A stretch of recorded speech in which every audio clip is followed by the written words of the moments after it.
आज की क्लास में कक्षा 10th का विज्ञान में हम लोग अवतल लेंस द्वारा प्रतिबिंब निर्माण देखेंगे। ठीक है, अवतल लेंस द्वारा प्रतिबिंब निर्माण। देखिए, अवतल लेंस द्वारा प्रतिबिंब निर्माण का सिर्फ 2 केस बनता है। ठीक है, जो हम लोग देखेंगे। देखिए, पहला केस क्या है, ये आपका दूसरा केस है, ये केस 2 है। देखिए, पहला केस में क्या होगा कि हाँ, सबसे पहले ये बात देख लीजिए कि हम लोग सिस्टेमेटिकली बनाएंगे कैसे अवतल लेंस। ठीक है, तो कहीं ना कहीं ये 2 गोले का भाग है। जैसे ये आपके जैसे उत्तल लेंस में बताया है आपको, वैसे ये 2 गोले का भाग है। ये यूं है, इस तरह से, ये कुछ इस प्रकार से है। ठीक है, यहाँ से ये मुंह ऐसे सटा हुआ है और ये मुंह ऐसे सटा हुआ है। ठीक है, गोला का कहीं ना कहीं केंद्र होगा, इसका भी कहीं ना कहीं केंद्र होगा। इसको यहाँ से मिला दीजिए, यूं। इसको बोलते हैं गोला का केंद्र है। तो ये हुआ दर्पण का वक्रता केंद्र, जिसको हम लोग सी बोलेंगे।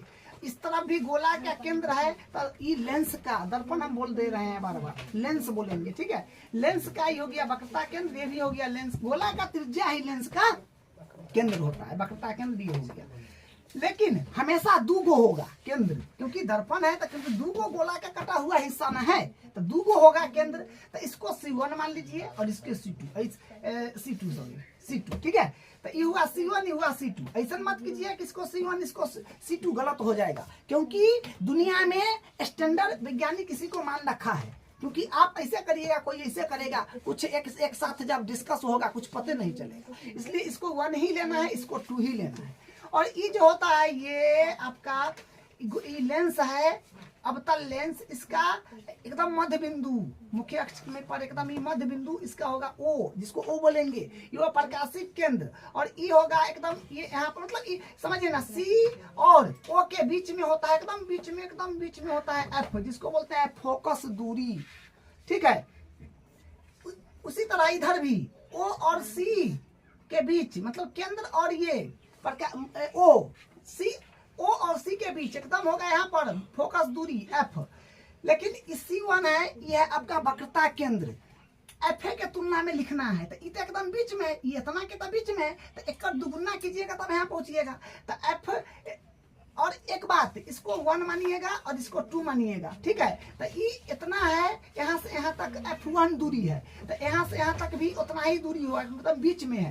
तो ये हो जाएगा C के वक्रता केंद्र को अगर C के रिस्पेक्ट में लिखेंगे, यानी फोकस दूरी के रिस्पेक्ट में लिखेंगे, तो दुगुना हो जाएगा, क्योंकि तो मध्य बिंदु पर है। दुगुना कीजिएगा तो यहाँ पहुंच जाइएगा। तो इसको फिर उसी तरह करेंगे तो ये हो जाएगा 2F2, क्योंकि 2 टाइम होगा नहीं, बीच में है एकदम, तो इसका दुगुना कीजिएगा तो यहाँ पहुंच जाइएगा, तो C2। तो लेकिन हम लोग इसी पर चलाएंगे, इसी पर। ठीक है, इसको ध्यान में नहीं रख करके इसी पर चलाएंगे। बुक में सबको इसी को स्टैंडर्ड किया हुआ है। ठीक है, तो यहाँ पर ये समझिए कि इस तरह से बनाना है, और ये वाला भाग खाली हटा हुआ रहेगा, ये वाला भाग आपका हट जाएगा। देखिए, वही बात ना है, बस ये हटा रहेगा, बस वही बात तो सब तरह बना हुआ है। ठीक है, तो आपको स्केल, पेंसिल, कटर ये सब इस्तेमाल करके प्रकार ये इस्तेमाल करेंगे तो परफेक्ट फिगर आप लोग का बनेगा। ठीक है, तो आइए पहला केस में। देखिए, आपको तो पता है कि उत्तल लेंस कैसे बनाना है। ठीक है, ये भाग है, यहाँ पर एकदम मध्य बिंदु, लेंस के एकदम बीच में मध्य बिंदु, प्रकाशिक केंद्र होगा, ये फोकस होगा, ये फोकस का दुगुना होगा, जिसको वक्रता केंद्र कहेंगे। ये भी आपका फोकस होगा, इसका दुगुना वक्रता केंद्र हो जाएगा। ठीक है, मतलब अब लेंस का ये हो जाएगा वक्रता केंद्र। ठीक है, 2F1, 2F2, इधर 2F1 वक्रता केंद्र है। ठीक है, तो वस्तु को हम लोग रखेंगे पहला केस में अनंत पर। वस्तु को हम लोग पहला केस में रखेंगे अनंत पर। तो अनंत पर रखेंगे तो अनंत पर से प्रकाश किरण आएगा और दर्पण से सीधे टकरा करके फैल जाएगा। फिर यहाँ से प्रकाश किरण भेजा, अनंत पर से फैल गया। लेकिन यहाँ से इसको अगर पीछे मिलाइएगा ना, तो ये जो पीछे मिलाइएगा यहाँ से और इसको मिलाइएगा पीछे, तो ये आपको F1 पर प्रतीत होती हुई आपको दिखेगा। ठीक है, तो ये यहाँ पर प्रतीक होती हुई दिखेगा, जो आपको दिख रहा है। देखिए, ये डॉट लाइन से मिलाया हुआ है F1, यही प्रतिबिंब का स्थिति है। F1 पर प्रतिबिंब बना है। ठीक है, तो वही बात यहाँ पर लिखा हुआ है कि बिंब की स्थिति, मतलब हम वस्तु को रखे थे अनंत पर, ठीक है, बिंब की स्थिति अनंत पर, वस्तु को अनंत पर रखे थे, तो प्रतिबिंब की स्थिति F1 पर बना। देखिए F1 पर मिलती हुई प्रतीक होती है, तो यानी प्रतिबिंब क्या बना, दर्पण, सॉरी दर्पण कर रहे हैं, लेंस के अंदर बन गया, ठीक है। तो प्रतिबिंब की स्थिति F1 पर है। प्रतिबिंब की प्रकृति आभासी एवं सीधा, आभासी होगा ना, क्योंकि अंदर में बन रहा है, लेंस के अंदर में बनेगा तो आभासी होगा, यानी नकली होगा, और नकली के साथ सीधा होता है, जो आप जानते हैं।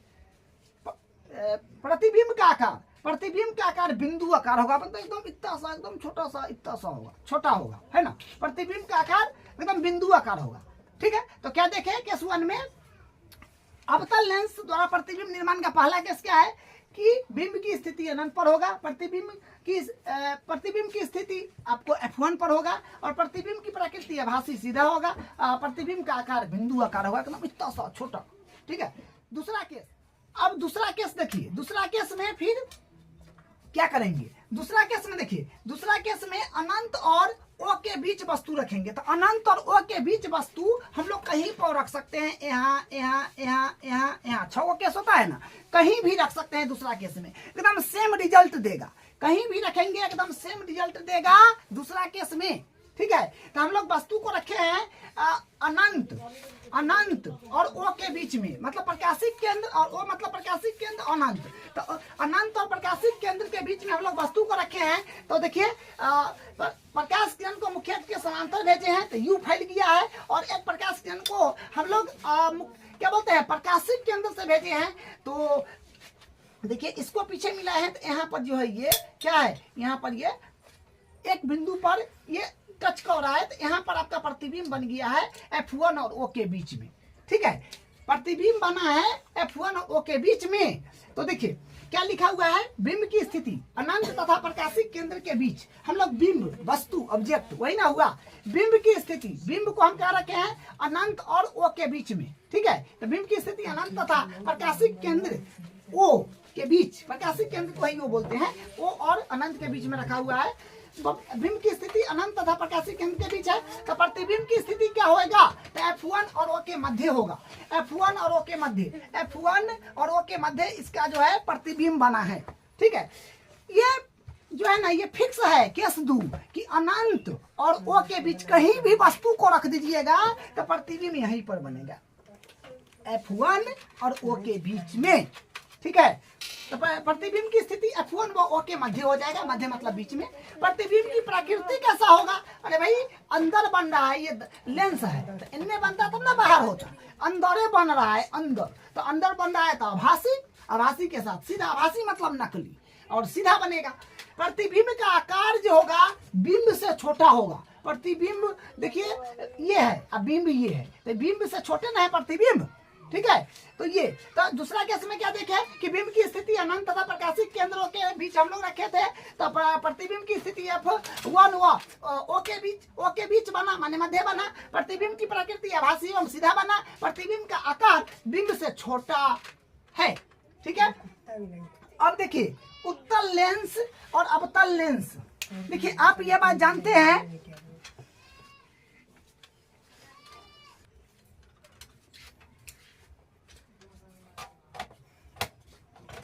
आप जानते हैं कि उत्तल लेंस जो है प्रकाश किरणों को एकत्रित करता है, ठीक है। उत्तल लेंस प्रकाश किरण को क्या करता है, एकत्रित करता है, और अवतल लेंस प्रकाश किरण को दूर भेजता है, मतलब फैला देता है, ठीक है। तो इसलिए उत्तल लेंस को अभिसारी लेंस भी कहते हैं।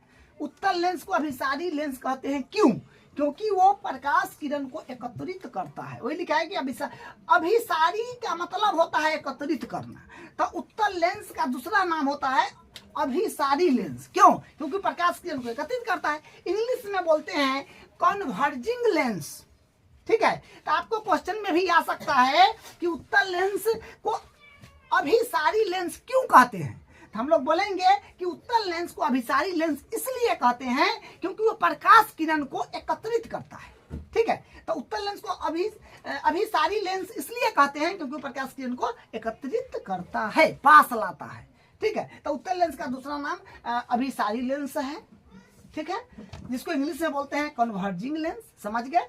अवतल लेंस, अवतल लेंस का दूसरा नाम है अपसारी लेंस।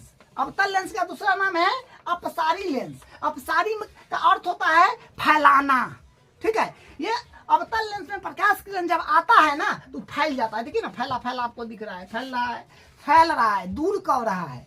तो अवतल लेंस को हम लोग अपसारी लेंस बोलते हैं, क्योंकि प्रकाश किरण को फैलाता है, जिसको क्या बोलते हैं इंग्लिश में, डाइवर्जिंग लेंस, ठीक है। इंग्लिश में बोलेंगे डाइवर्जिंग लेंस, ठीक है। तो आपसे एग्जाम में ये भी हो सकता है तो पूछ दे कि अवतल लेंस को अपसारी लेंस क्यों कहते हैं, तो हम बोलेंगे कि अवतल लेंस को अपसारी लेंस इसलिए कहते हैं कि वो प्रकाश किरणों को एकत्रित नहीं करके वो फैलाता है, यानी प्रकाश किरण को वो फैलाता है, इसलिए अवतल लेंस को अपसारी लेंस कहते हैं। क्या समझे कि अवतल लेंस को अपसारी लेंस इसलिए कहते हैं क्योंकि प्रकाश किरण को वो फैलाता है, ठीक है। तो अवतल लेंस का दूसरा नाम जान गए, अपसारी लेंस क्यों कहते हैं वो भी जान गए। इसको इंग्लिश में बोलते हैं डाइवर्जिंग लेंस, ठीक है। अब कुछ बात को समझिए, चिन्ह परिपाटी को, ठीक है। गोलीय लेंस के लिए चिन्ह परिपाटी, ये जो है चिन्ह परिपाटी से ही तय होता है।